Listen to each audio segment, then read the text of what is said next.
Hello, this is Valerie Aiello, and you are listening to Idea Diary. How's it going, y'all? Thanks for coming back. I am back for another show. I'm kind of liking the idea of giving you guys something to go research or look up. Just kind of like a small little nugget of something potentially valuable if you have time. So I had some notes, and I had written down the 3-step miracle from the book It Works. And the book was written in 1926, and it was, I think, originally released anonymously, and eventually it came out that this guy, Roy Herbert Jarrett, wrote the book.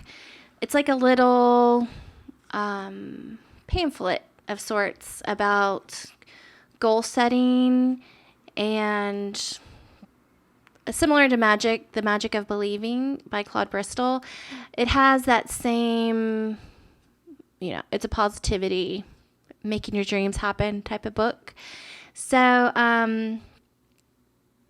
the book has kind of 3 rules that you're supposed to follow.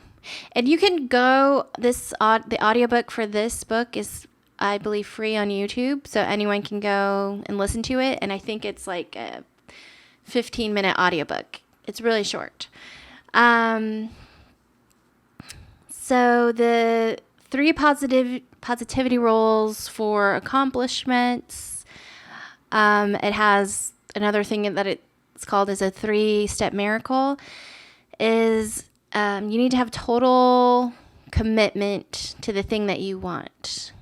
So, step 1 is carefully devise a list of what you want. So whatever your goal is, you make a list, you write it down. You get very clear about what you want and have total commitment that that's the thing. Okay? And then you want to read that list morning, noon, and night obsessively.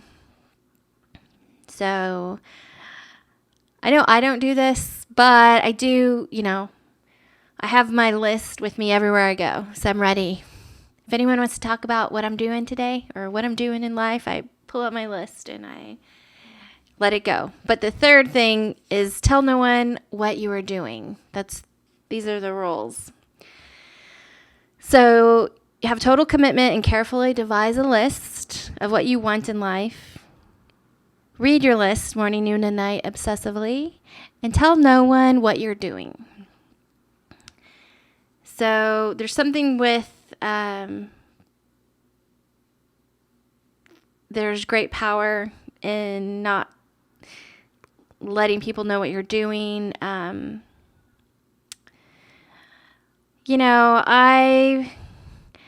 I feel like I don't talk to enough people already. So if I get a chance to talk to somebody and somebody's interested in what I'm doing, then I just talk about it. But I guess I don't share every single element of, what I'm doing, that sort of thing. Let me make sure I'm still rolling, because normally, I think maybe I have some weird setting on. Okay. Yeah, I'm still rolling. Sorry about that. But yeah, I just, I like the idea of a small list of, I love the idea of writing it down, listing out your goals. Obviously, that's my thing. But I guess maybe not talking about it helps with how things unfold, because what I have found is that, I stopped telling every single person and blasting out everything that I'm doing business-wise on Facebook and Instagram, because really no one really gets it 100%, and it's not, I don't feel like that's posting on your personal Instagram, or I don't know. There is something with, sure, marketing is one level, but constantly talking about stuff you're doing, because there are times when it's not going to work out. It's going to work out totally differently than you thought, or it's going to take forever. And you don't want to tell people, because a lot of times people will be naysayers, or they won't believe in you, and they'll make you feel bad about even trying, and that could stop your momentum. So I guess, there is some safety in not talking about your goals and your dreams. And there are good times, certainly, when you shouldn't. But at the same time, I think when you feel safe and you feel good and you feel like this person's going to totally understand me, I think talking about it is good. And when you have total faith, you just know it's going to happen. There's no one that can knock you down. There's no one that can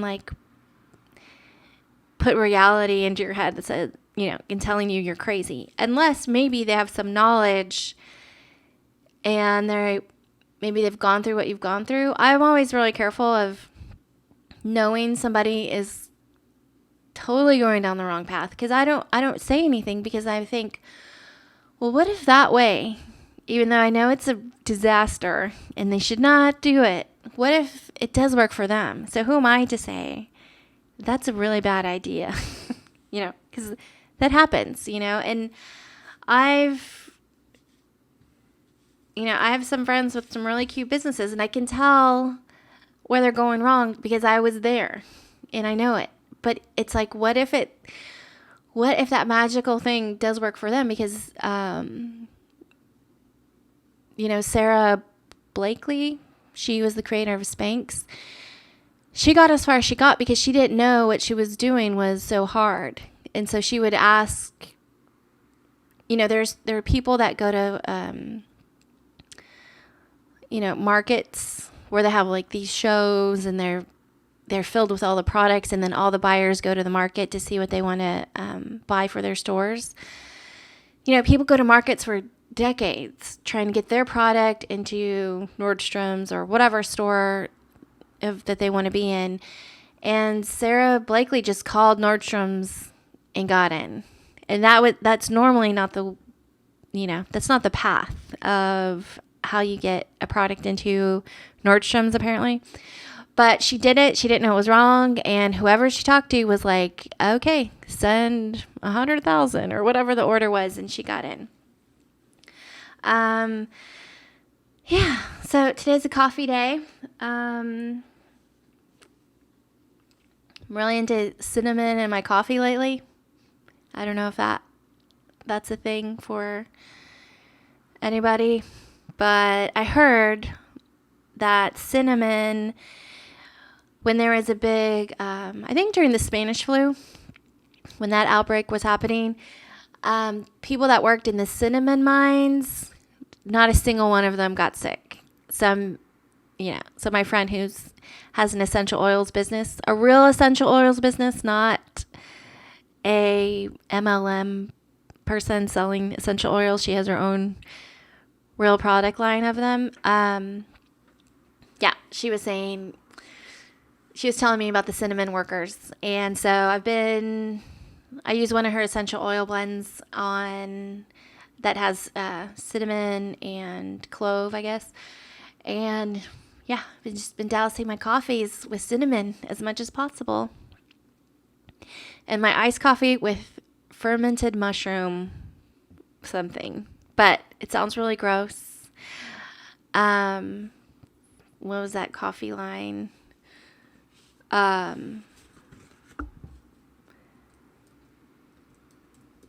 There's I don't buy this brand, but this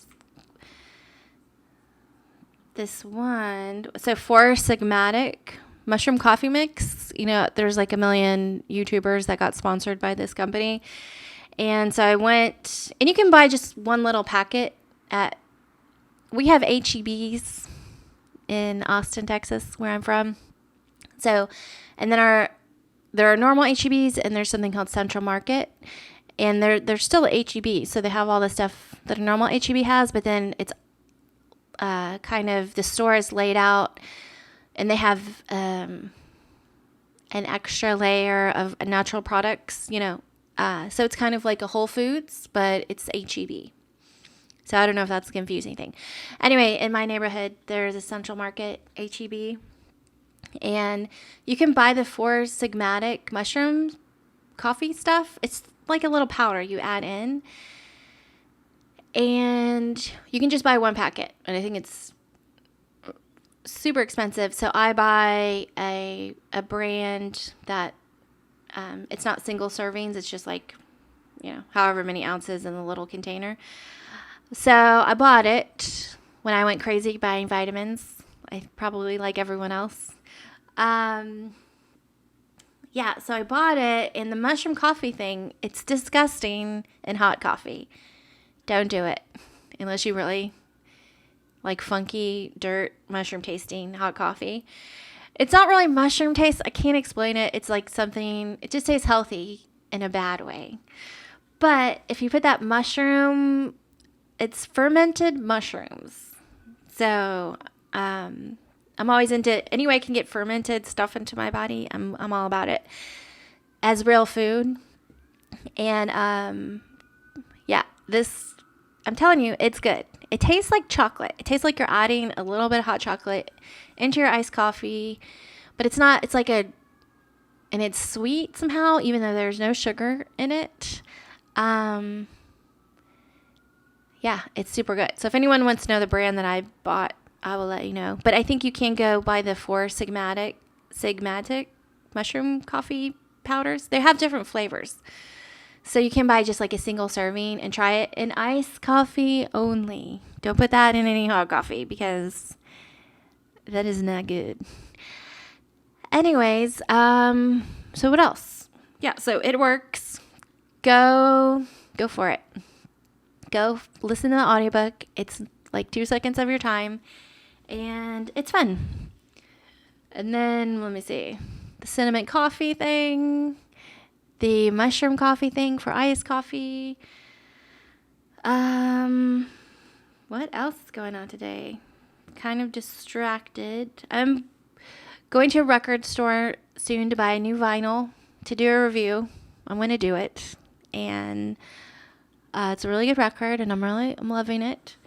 I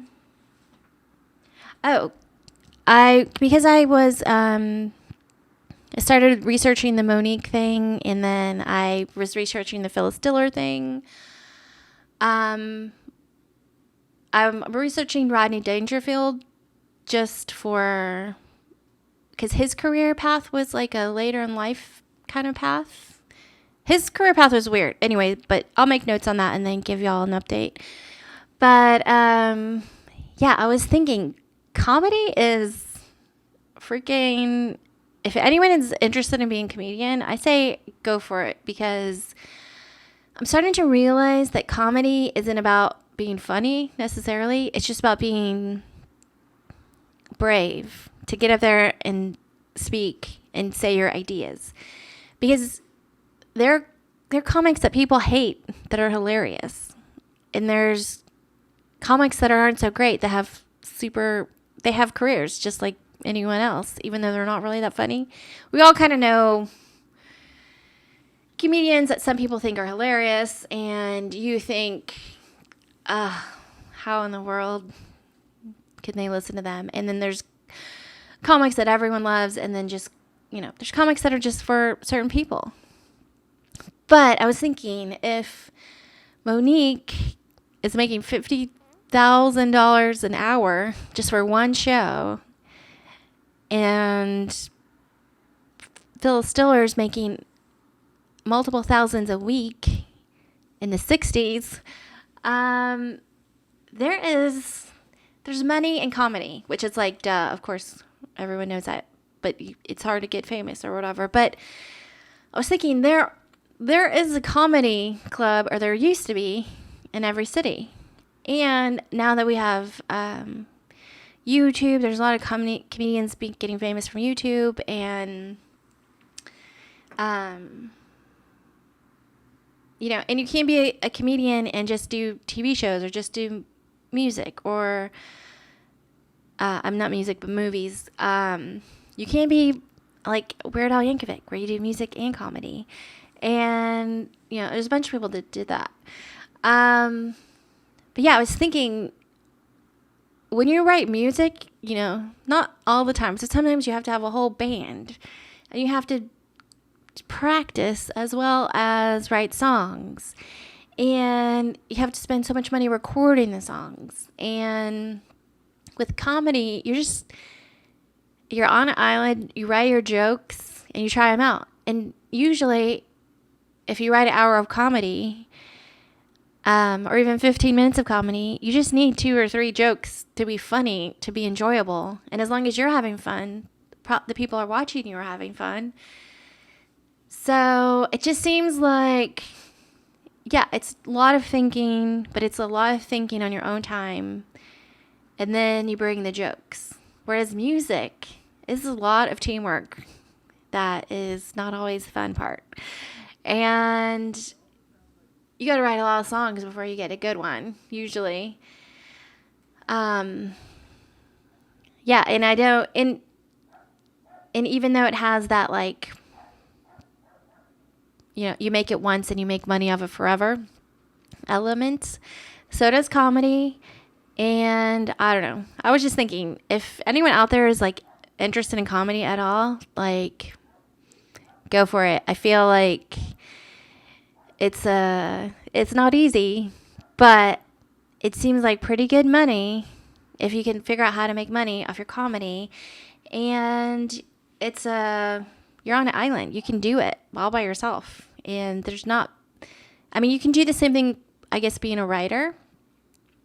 But sometimes it could take you a year to write a book, a good one. And then you have to have editors and, like, you don't have to unless you're, like, super genius. You don't need any help at all. But, yeah, I feel like comedy, I don't know, it's just like a revelation, I guess, in my mind that I was like, man, comedians it's a pretty good deal if you can figure it out. It's much easier than music and being in a band, and much faster than being a novelist of some kind. But, everyone's different. If you're not funny, like me, I'm not funny, I can't, it's not an option. But I was just thinking, hey, anyone out there have any desire? I say, do some comedy. Figure it out, because there's a million ways you could do it. And it seems pretty cool. All right, well, I'm over 15 minutes, so I'm going to end the show. So I still don't know how to end the show, so I'm just going to play the music.